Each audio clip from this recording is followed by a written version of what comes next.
baha sa northeastern Australia. Isa ang naitalang nasawi. Nirescue ang ilang residente gaya ng isang babaeng buhat-buhat na ng mga rescuer matapos matrap sa kanyang sasakyan. Mabilis ang pagtaas ng baha. 2 araw nang walang tigil ang pagulan sa Queensland State dahil sa bagyo. Nalubog ang mahigit 100 bahay at hindi na rin madaanan ng ilang tulay. Ayon sa kanilang Weather Bureau, may banta pa rin ng matinding ulan kahit pahupa na ang bagyo.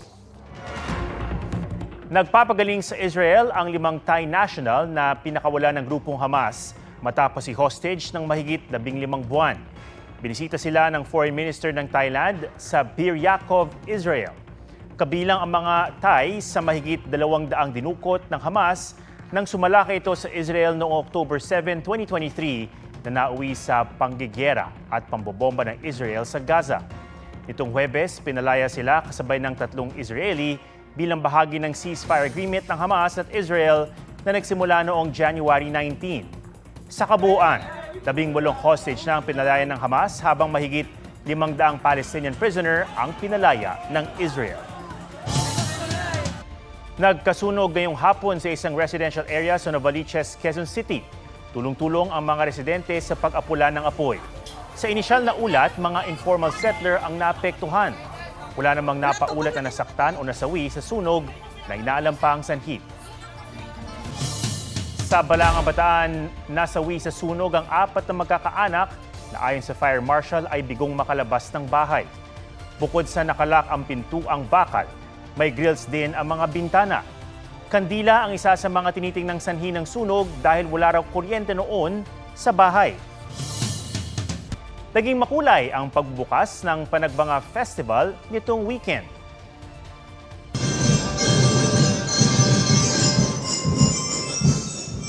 Dinagsa ng libu-libong turista ang makulay na grand opening parade sa Session Road at Harrison Road. Nagpakitang gilas din ng mga estudyante sa drum and lyre at street dancing field demonstration sa Melvin Jones Football Ground. Blossoms Beyond Boundaries ang tema ngayong taon. Highlight ng month-long festival ang Grand Street Dance Parade sa February 22 at Grand Float Parade sa February 23.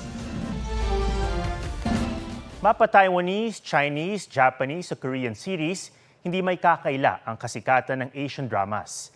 At isa sa mga naging mukha nito sa buong mundo si Barbie Hsu na ipinagluluksa ngayon ng fans ang biglang pagpanaw. Magbalik tanaw tayo sa report ni Aubrey Carampel. Nang ipalabas ang Taiwanese drama na Meteor Garden noong early 2000s, maraming napamahal at umidolo kay Sanchay. Mapagmahal sa pamilya at kaibigan, pero palaban at may paninindigan. Kaya kahit pumasok sa paaralan ng mayayaman, hindi na tinag sa pambubuli ng kinatatakutang F4 ni na Dao Mingsu, Ximen, Meizuo at Wat Shelei. Hanggang naging laman siya ng puso ni na Wat Shelei at Dao Mingsu. Ang Asian Cinderella story ni Sanchay, binigyang buhay ni Barbie Hsu. Isa sa mga unang mukha ng Asian drama wave ng bagong milenyo sa Pilipinas at ibang bansa. Ang ilang batang 90s, nagmamadali raw makauwi galing sa school para maabutan ang Meteor Garden. Pero walang dudang kinilig sila sa kakaibang love story ni na Sanchay at Dao Mingsu. Kaya marami ang heartbroken sa balitang pumanaw siya sa edad na 48. Ayon sa nakababatang kapatid ni Barbie na si Dee, nakabakasyon silang mag-anak sa Japan para sa Lunar New Year. Pero nagkatrangkaso si Barbie na nauwi sa pulmonya. Si Kenshu na gumanap na Ximen, nagpost sa IG ng all-black photo at throwback pic nilang 5 bilang pag-alala kay Barbie. Si Rainy Yang na gumanap na best friend ni Sanchay, nagpasalamat at inalala ang kaibigan na sobra raw niyang na-miss. Nagbigay pugay rin ang comic artist at National Book Award finalist na si Alan Jeffrey Bacar kay Barbie na may caption na "Rest in peace Barbie Hsu, our forever Sanchay." Vegetarian si Barbie Hsu at supporter ng PETA o People for the Ethical Treatment of Animals.